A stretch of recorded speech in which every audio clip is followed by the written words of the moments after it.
Welcome to the BIDE podcast, the podcast of the Barcelona International Dance Exchange. Today, in our episode number 59, we have a really nice chance to talk with a friend of us and also a super deep BIDE practitioner, Ravid Abarbanel. No, ¿cómo es? Abarbanel. Let me start again. Today we have a guest. Today, as a guest, we have a really good friend of us and also a deep BIDE practitioner, Ravid Abarbanel. Ravid, it's a pleasure to be with you today. Thank you to be with us. Hello. So we start our conversation with our guests, always asking first who they are. Not what they do, we can talk about that later, but how you define today Ravid. We know each other since a long time ago, so for the listeners who maybe don't know you, how you define yourself nowadays? It's a good question. I think I'm defining myself these days as a woman, growing up woman, a dancer, a movement researcher, a teacher, and a creator. I would say that. And you define yourself in three kind of categories, you know. Can you talk a little more about some of them? As a creator, for the last 10 years, I am creating for myself my own pieces. Most of them, or even all of them, is connected to one subject that I am dealing with that talks about home. Maybe the definition of home or what is home for me during the last 6 years. As a woman is also this period of what I'm thinking about to be as a woman dancer for the last 10 years or the next 10 years. So this changing of myself during the 20 years ahead. And also a dancer or movement researcher is for me, to move all the time, how the life is dynamic or the changes in life are so dynamic. And talking about being a woman, can you talk a bit more about that? Because we tend to define ourselves, and we talk, many times about this off the record between you and I, this idea of define ourselves through the things we do, the line of work we are involved, etc. But how is to be, or how you define yourself as a woman, also being from a really special place where you came from, and also you can talk a bit about that also. Yeah. Being a woman, I'm coming from a country that it's very cherishing the woman aspect, or the ability of a woman, a whole woman, to feel a whole woman is to bring children or to have family. And this character of being a woman in Israel is very strong. It's the force of the family, is the power that contain the problems or the ability to contain all the family issues. Being an Israeli woman is also a woman that probably made the army or volunteered to the army, so it makes me more stronger in a way. I put it in quotes. It's always to be this struggling between the manly part or the masculine part to the feminine part, is to play between both of them. This is how I feel being a woman in Israel. To work hard about my position as a creator, as a teacher even, to fight for bigger salaries or to fight for my place. Yeah. And being all these rabbits that you share with us, what do you feel or sense that you bring to the performing arts table or family or place or home as you define? And then we talk about a little more about the sense of home that is part of your really deep research in movement. But what do you think that you bring to this planet of performing arts? Or constellation. Constellation. I feel that I would say that I'm creating my own journey through my love path to the stage. I can define it as from the personal to the universal, kind of. I'm bringing my experience or even crises that I'm going through in life.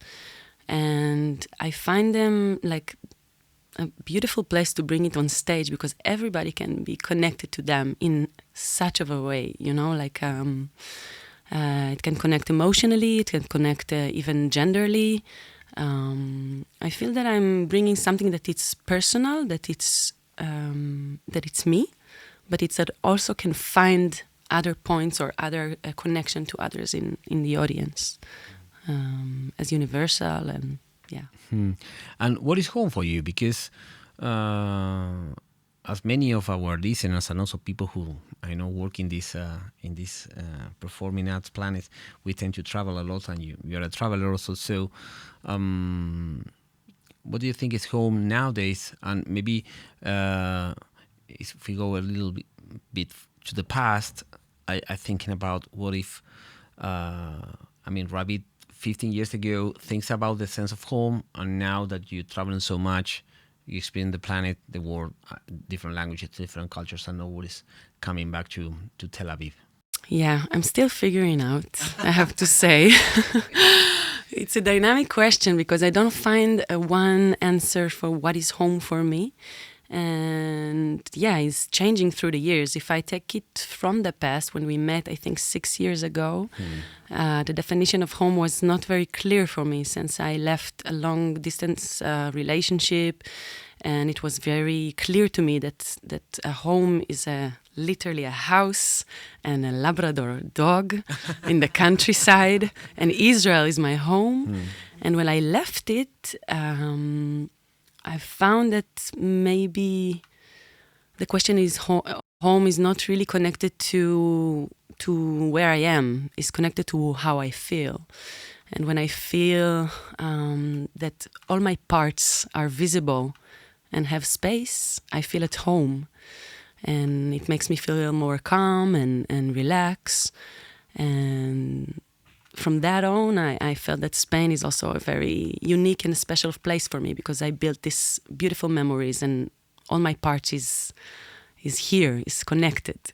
I feel home on stage when I bring my own journey and it have space to develop and to show to others. So I don't have a really clear one answer for that. No, but it's beautiful to have many answers, and maybe you can concur with me that your practice is the way also to find these answers and your pieces, all the titles of your pieces somehow, and I reflected because I have the same thing with a friend of mine says, if you don't save us, just follow the titles of his choreographic works and you can really know what part of his life was when he was making that. So, and you have the same. So, you say something super beautiful that we feel at home also on stage, and because I saw you many times performing, what do you feel that also this relationship between the Ravid that is inside the stage, performing, and being the storyteller of your own story? Have a dialogue with your Ravid that is outside the stage and have let's say other tasks to do. It's a nice one. I think that if I'm trying to be the most honest or authentic creator and dancer and a human being that I am, is connected to I am from on stage and outside of stage. I find my creation or presence on stage that it's very direct and connect to who I am in real life. And I'm searching for it. I'm searching for this authenticity, clearness, human being that I am to bring it on stage. And that's why also this connection of that the creations that are my journey. I have to be authentic. I have to be myself. And let's talk about this authenticity, because we have a talk the other day, no? And we remember that we share that everything that happens on stage is basically a lie, and whatever is our own storytelling or other storytelling. So this truthness, I mean, it's a way for you to go forward and deeper into your own narrative, or your way to think about, or how you see yourself inside this moment in life. I find it, somehow also go deeper and deeper in myself. And I found the meeting with the audience gives it, I would say, an existence. Okay. Mm-hmm. Yeah. And we can't not name what is happening right now in Israel because it's not easy. We talked with Dana Rutenberg a few months ago about that, and also with Avital, and we are happy to go every year to Israel since many years ago with BIDE. So how is now this relationship also with the tough social moment and political moment that Israel is going through? And I'm not talking about the war and all the problems that always was around the country. It's not an easy place to be, but nowadays the problem is not just that, it's also about the quiet or the type of society that you are building. So if you can share a bit on how this affects the creations in general, because we talked about that also before. Yeah, so the situation is complicated. It's always been. But now it feels that the ship is rocking, and this situation of the rocking ship makes the country or the base of the home to be unstable. So it's not very calm. It's not very relaxed. As connected to what is home for me, or to being relaxed or being calm. It makes it difficult to live, to build, to create. And in the other hand, it makes it surviving, in a surviving mode. And I guess that's a surviving mode can also create a beautiful art and artistic kind of views. At the moment, I find that Israel is not a good home to be for me. It cannot really affect the future. I cannot see the future of this strange home. Mm-hmm. And this home, that is nowadays for you, let's say it's floating, so, or maybe inside a certain and particular type of motion. What is your vision for you? For where is going this home for you? Or what do you imagine, or what do you wish for this rabbit home to be not just in a place, also as a practice, as a way of life? Good question, Sebas. I think that for me, as I go expand my roots, or more rooted my roots, I would say, is to grow as a woman, to create an environment that I can feel myself in. If it's at a family or an artistic life that can be traveled more and more, and to kind of create more homes around the world. That it's connected to my roots, it's connected to myself, it's connected to my body and my family and my center. And to keep on growing with this idea, and to think about living as living a place, or living in a place. And super. And this home that you built, maybe for our listeners also to know how you can name your not your roots, but your references, that maybe make you be what you are right now, So if I can name a bit, can be not just need to be a choreographer or a dance piece, can be a book, can be a flower, can be whatever, So what is for you also nowadays, that you have a long path, you feel that are your references also to help you build this home that you are in right now? I feel that the references is the connection between people. Great. And also building a community that connecting worldwide. And for me, home is also this. The ability to create connections with people, to learn from them, to get inspiration, to help them to find their home and to grow from there.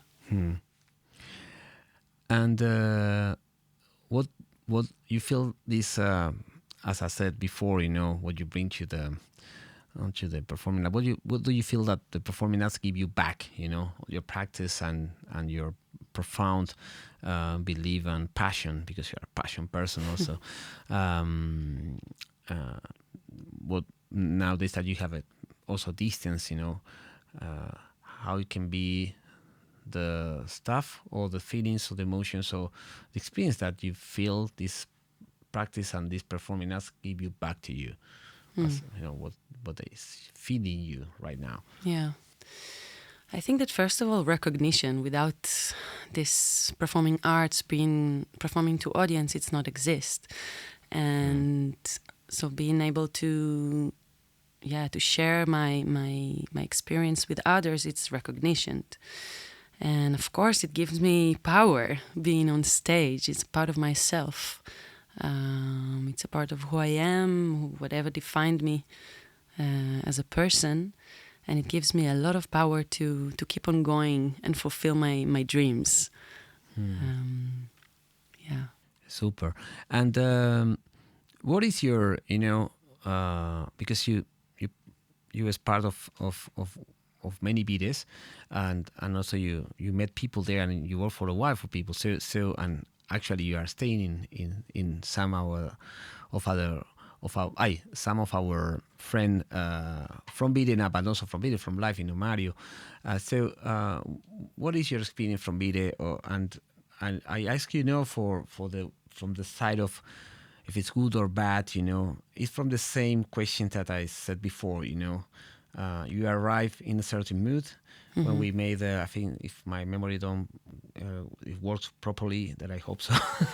You came in the 2018 when we made the 10-year celebration, first time, and then from there on you started journey with people from BIDE, and also you come back. So what is your what do you feel that happens when you participate in BIDE? It was my first time that I arrived to a place that I can bring a subject or a subject matter, kind of, and people would react to it in a very authentic and human way. And first of all, it was with connecting with people. This is the connection that I experienced so much and very strongly. And to meet other people from around the world was an experience back then. I didn't know that it's possible to have so much experience with so many people around the world. And this experience of bringing a subject that doesn't need to be a product, that doesn't need to be a creation in the end, that doesn't need to be something, just what it is, was very powerful for me. Just to put it in the center of the room and to see what happened with that or what people think about that. And it was the beginning of home, by the way. Yeah. Because I brought this subject to the lab. And it was very powerful for me to not have done a product or like a creation process, or to hold something that I can push from there. And also you being a relationship with Carmen, no? Yeah. We already made a podcast last year with her and also with Mario. And you still, you came first to Pamplona, then you came back from Barcelona. So I would say maybe, I'm sorry if I make a statement, but it's not just a home, so family, So family is important for you in terms of relationship, no? Exactly, yes. Great. And just to go ending this absolutely amazing talk with you, where are your questions right now? The future, not just professionally, but you really reflect a lot about where you are, who you are, what part of your life you are in terms of age, period, or whatever, and what is or what do you imagine, or what do you can share with us about the near future? I would share that I want to promise myself that I will be keep going with this open heart, emotionally state, and to say yes to things that are good for me in terms of professional and personal things, and to choose carefully the things that I do, and to create good inside myself and outside to the world. Great. So, for ending our sharing, this year we start this game of leaving a question to the next guest. Somebody, leave you a question, but before you know this question and who made this question for you, I would love to hear what you would like to ask to our next guest. Okay. If you had gone back to the age 16, what would you say to this person back then? Great. I love this game because this was a proposal from Eva Bosch, our communicator person in BIDE, because somehow the causal and casual relationship between questions are amazing, because Raúl Perales, our previous guest, leave the question in two ways. I say it in Spanish. ¿Cómo te ves de aquí a 10 años?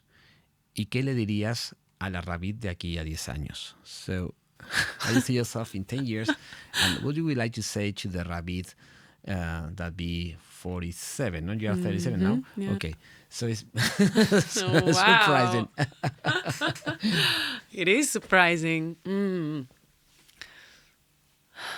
Yeah. Don't be stressed. Things are happening by a reason, and everything will be okay. This is Great. Well, thank you so much, Ravid. It's a pleasure always to talk with you, and I hope that our listeners enjoy a little part of your history with us. Thank you so much for inviting me. It was a pleasure. You're welcome. So this was the episode number 59 of the B Podcast, and see you in the next one.